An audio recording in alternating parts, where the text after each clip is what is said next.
नामजद वज़ीर खजाना इसहाक डार की वापसी। रुपया तगड़ा और डॉलर कमजोर हो गया है। एक माह बाद रुपए की कदर में नुमाया बेहतरी देखी गई है। इंटरबैंक में डॉलर 3 रुपए 2 पैसे सस्ता हो गया है। डॉलर की डार को सलामी, रुपया तगड़ा और डॉलर कमजोर हो गया। एक माह बाद रुपए की कदर में नुमाया बेहतरी देखी गई। इंटरबैंक में डॉलर 3 रुपए 2 पैसे सस्ता हो चुका है। तफसीलात अशरफ खान से जानते हैं। अशरफ, बताइएगा। जी, मुल्की मईशत के लिए आज दूसरा अच्छा दिन है कि रुपया जो तगड़ा डॉलर कमजोर हो गया। एक माह बाद रुपए की कदर में नुमाया बेहतरी हुई है। इंटरबैंक में डॉलर 3 रुपए 2 पैसे सस्ता हो चुका है। इंटरबैंक में डॉलर एक ही दिन में 3 अहम सतह बरकरार नहीं रह सकी है। इंटरबैंक में डॉलर 235 रुपए 2 पैसे से कम होकर 234 रुपए पर ट्रेड कर रहा है और 2 रोज में देखा जाए इंटरबैंक में डॉलर 5 रुपए 65 पैसे सस्ता हो चुका है। और यहाँ पे सनतकार हो, सरमाकार हो, हर कोई कंसर्न पहले देख रहा है कि डॉलर जो महंगा हो रहा था, डॉलर जो सस्ता हो रहा है उसको कुछ आइन करार दे रहे हैं और ये भी कह रहे हैं कि डॉलर को इस रेट पे नहीं होना चाहिए। डॉलर सस्ता होने से महंगाई की रफ्तार भी कम होगी। साथ ही आदमी मार्केट में देखा जाए खाम तेल की कीमत जो है 9 माह की कंपनी सतह तक गिर गई है। उसके भी कंसर्न देखा जा रहा है, उसका भी डॉलर सस्ता होने से फायदा आवाम को मुंतकिल होगा और पाकिस्तान का दरामदी बिल भी कम होगा। ठीक है अशरफ, आप हमारे साथ मौजूद रहिएगा। मुआशी तज्जियाकार मियाँ जाहिद हुसैन साहब ने हमें ज्वाइन किया है, उनसे इस हवाले से बात करते हैं। मियाँ जाहिद साहब, बहुत शुक्रिया वक्त देने के लिए। इसहाक डार जो है वापस आए हैं और डॉलर की जो कमी का सिलसिला शुरू हो चुका है कीमत में, बताइएगा कहाँ तक ये कमी मजीद हो सकती है? देखो जी, अपना डार साहब आ गए, वेलकम टू हिम। और उन्होंने ये कहा था कि मैं इसको जो एक्चुअल इसकी रियल कीमत है डॉलर टू पाक रुपी, ये तकरीबन 180 रुपए होना चाहिए। तो मैं समझता हूँ कि 180 तो शायद ना हो पाए, लेकिन ये 200-210 की रेंज में मुझे लगता है कि ये आ जाएगा और इसमें इसकी पोजीशन बन जाएगी। और इसमें भी बात यह है कि अभी आज स्टॉक मार्केट भी काफी ऊंची हो रही है। कल भी ऊंची हुई थी और अपना कल 6 रुपए डाउन हुआ था डॉलर, आज के 3 रुपए डाउन हुआ है। तो इसका सफर तो है।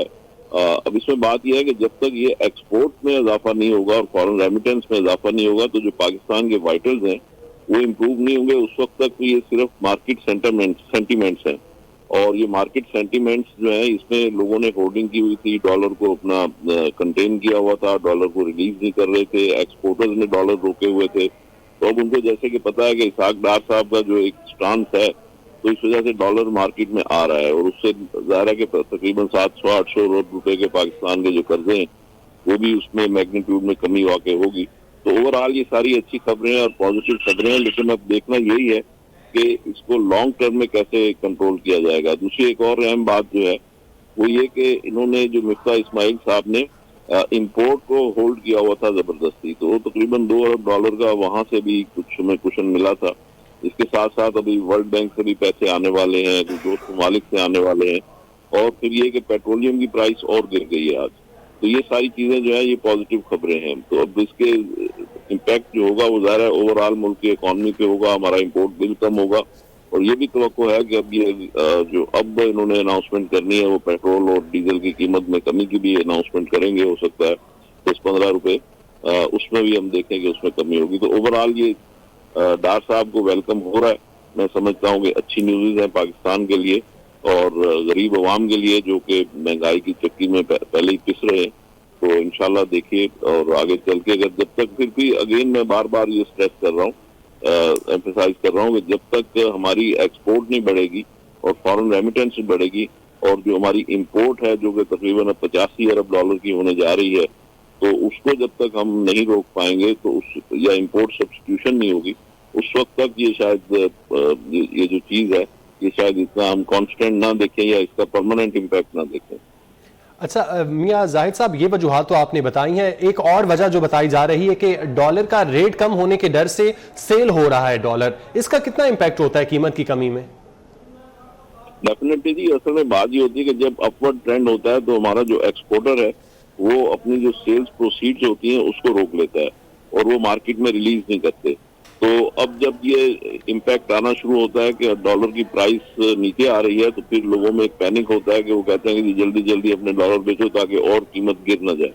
तो इस वक्त जो सिचुएशन है वो यही है कि लोग अपने डॉलर सेल कर रहे हैं और जो हमारे एक्सपोर्टर्स हैं वो भी अपने डॉलर रिलीज कर रहे हैं। तो उसकी वजह से भी ये एक इम्पैक्ट बन गया है कि इसकी वजह से डॉलर नीचे आ रहा है, रुपया स्ट्रांग हो रहा है।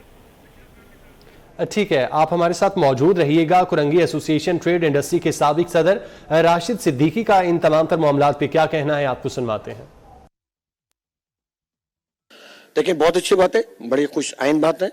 और इसहाक डार का पहले भी एक रिकॉर्ड रह चुका है कि जब वो वजीर खजाना थे तो उन्होंने डॉलर को एक बहुत लंबे अरसे तक, मेरे ख्याल से शायद 105 रुपये कितने पर उन्होंने फिक्स रखा था, जिसके ऊपर जो अपोजिशन होती थी वो कहती थी नहीं जी, इन्होंने तो इसको आर्टिफिशियल रेट रखा हुआ है। देखिए, आर्टिफिशियल हो चाहे जो भी हो, उसका एडवांटेज मुल्क को भी था, उसका एडवांटेज सनतकारों को भी था, इम्पोर्टर्स को भी था और एक्सपोर्टर्स को भी था।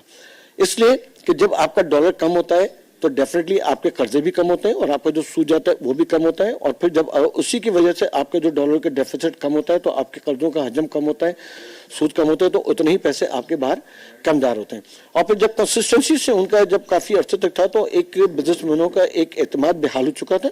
और उस दौर के अंदर अगर आप उठा के देखेंगे तो कारोबार बहुत अच्छे चल रहे थे, सनतें बहुत अच्छी चल रही थी, एक्सपोर्ट आपकी बहुत अच्छी चल रही थी।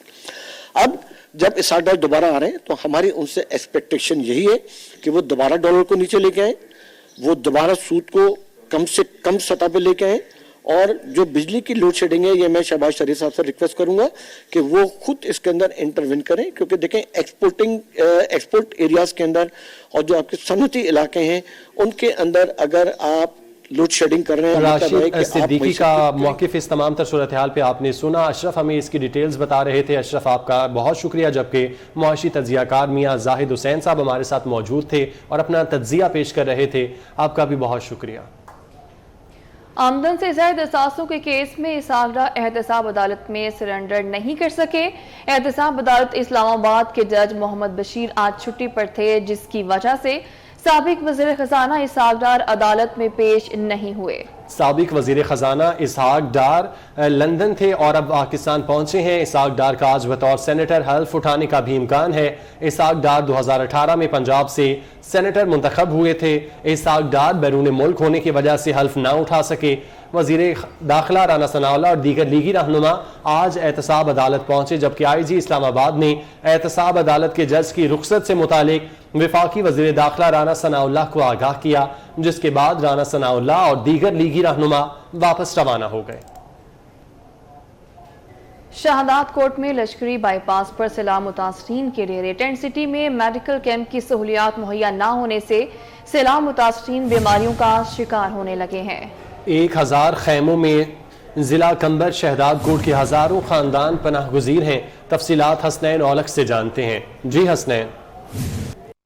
बाईपास शहदाद कोट यहाँ पर टेंट सिटी में मौजूद हैं और यहाँ पर बड़ी तादाद है। यहाँ पर जो मुतासरीन हैं यहाँ पर आकर बैठे हैं और एक अंदाजे के मुताबिक तकरीबन यहाँ पर 1000 के करीब जो टेंट हैं, जो खैमे हैं यहाँ पर लगाए गए हैं, लेकिन उनमें तकरीबन हज़ारों जो फैमिलीज़ हैं वो बताई जा रही हैं जो यहाँ पर आबाद हैं, जो मुख्तलिफ़ इलाकों से मुतासिर होकर यहाँ पर पहुँचे हैं। और मेरे गम में देखा जा सकता है कि जहाँ तक नज़र जाती है यहाँ पर खैमे ही खैमे हैं और ये वो मुतासरीन हैं जो यहाँ पर अपने इलाकों से उठकर यहाँ पर आए हैं और यहाँ पर बाईपास पर आकर आबाद हुए हैं। अगर बात की जाए यहाँ पर इनकी देखभाल की तो मुख्तलिफ तंजीमों की जानिब से उन तक खाना, राशन वगैरह जो है वो पहुँचाया जाता है और ख़ास तौर पर 24 न्यूज़ की जो टीम है वो यहाँ पर पहुँची है और इन मुतासरीन को खाना जो है वो यहाँ पर दिया गया है, डिस्ट्रीब्यूट किया गया है। ना सिर्फ खाने का जो पका हुआ खाना है बल्कि इनको दूध और इनमें जो दूसरी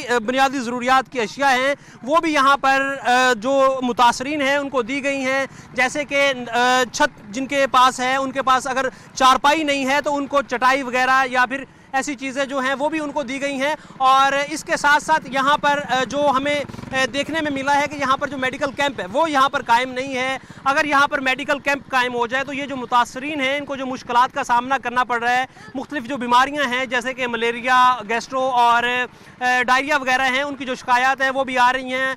और ये जो मुतासरीन हैं अगर यहाँ पर मेडिकल कैंप कायम हो जाए तो इनको वहाँ से अद्वियात फ्राहम हो सकेंगी। छत मिल गई है, खाने को भी मिल रहा है, तो जो बुनियादी एक ज़रूरत रह गई है यहाँ पर इलाज मुआवजे की, वो भी अगर ज़रूरत यहाँ पर इनको दस्तयाब हो जाए तो बड़ी हद तक ये अपनी जो मुश्किलात हैं उनके ऊपर काबू भी पा सकते हैं। और जो मुखैर हजरात हैं या फिर जो फलाही तंजीमें हैं वो भी यहाँ पर टेंट सिटी खड़ा कर रही हैं और इन जो मुतासरीन हैं इनकी मदद करने की कोशिश। आपको बहुत शुक्रिया। सखर में इमदादी सामान की तकसीम के दौरान शदीद बदनज़मी, लेबर कॉलोनी में कायम खैमा बस्ती में इमदादी सामान की तकसीम के दौरान भगदड़ मच गई। मुतासरीन पंखे, मच्छरदानियां, बर्तन और बिस्तर लूट कर फरार हो गए। सखर में इमदादी सामान की तकसीम के दौरान शदीद बदनज़मी देखने को मिली। लेबर कॉलोनी में कायम खैमा बस्ती में इमदादी सामान की तकसीम के दौरान भगदड़ मच गई। मुतासरीन पंखे, मच्छरदानियां, बर्तन और बिस्तर लूट कर ले गए। सखर से आपको बता रहे हैं कि सखर में इमदादी सामान की तकसीम के दौरान शदीद बदनज़मी, लेबर कॉलोनी में कायम खैमा बस्ती में इमदादी सामान की तकसीम के दौरान भगदड़ मच गई। सैलाब ज़दगान में इमदादी सामान तकसीम किया जा रहा है। मुख्तलिफ तंजीमें और हुकूमत इसमें पेश है। सखर में भी इमदादी सामान तकसीम किया जा रहा था, जिस दौरान शदीद बदनज़मी देखने में आई। ऑडिटर जनरल ऑफ पाकिस्तान ने सीपैक एक्सपोर्ट प्रोजेक्ट बंद करने की सिफारिश कर दी है। ऑडिटर जनरल ने 73 करोड़ 20 लाख रुपए के प्रोजेक्ट को अवाम के पैसे का ज़िया करार दे दिया। ऑडिटर जनरल ऑफ पाकिस्तान ने मामले की तहकीकात करने की सिफारिश कर दी है। ऑडिटर जनरल ऑफ पाकिस्तान ने सीपैक सपोर्ट प्रोजेक्ट बंद करने की सिफारिश कर दी है। वज़ीर आज़म शहबाज शरीफ इस वक्त दादू पहुंच चुके हैं। सैलाब मुतासरीन से मुलाकात करेंगे और उनके तमाम तर होने वाले रिलीफ ऑपरेशन के हवाले से आगाह किया जाएगा। वज़ीर आज़म शहबाज शरीफ इस वक्त दादू पहुंचे हैं, जिसके मनाजिर भी आप देख सकते हैं। वज़ीर आज़म को सैलाब से होने वाले नुकसानात और इमदादी सरगर्मियों पर ब्रीफिंग दी जाएगी। वज़ीर आज़म की सैलाब मुतासरीन के साथ हमदर्दी और रिलीफ कामों की निगरानी वज़ीर आज़म मोहम्मद शहबाज शरीफ ज़िला दादू में इस वक्त मौजूद हैं, जिसके मनाजिर आप देख सकते हैं। वज़ीर आज़म दादू के गांव झाकरू में सैलाब मुतासरीन से मुलाकात करेंगे, जबकि सैलाब से होने वाले नुकसानात और इमदादी सरगर्मियों पर ब्रीफिंग दी जाएगी। आपको बता रहे हैं कि वज़ीर आज़म शहबाज शरीफ सिंध के सैलाब मुतासरा इलाकों के दौरे पर एक बार फिर से रवाना हो चुके हैं और अभी वो दादू पहुंच चुके हैं। दादू के गांव झाकरू में सैलाब मुतासरीन से मुलाकात भी करेंगे। मुतासरा इलाकों में सैलाब से नुकसानात और जारी इमदादी सरगर्मियों पर तफसीली ब्रीफिंग भी दी जाएगी। ये मनासिर हैं। वज़ीर आज़म शहबाज शरीफ दादू पहुंचे हैं और वहां पर जो सैलाब मुतासरीन है उनसे मुलाकात करेंगे, उनके मसाइल भी सुनेंगे।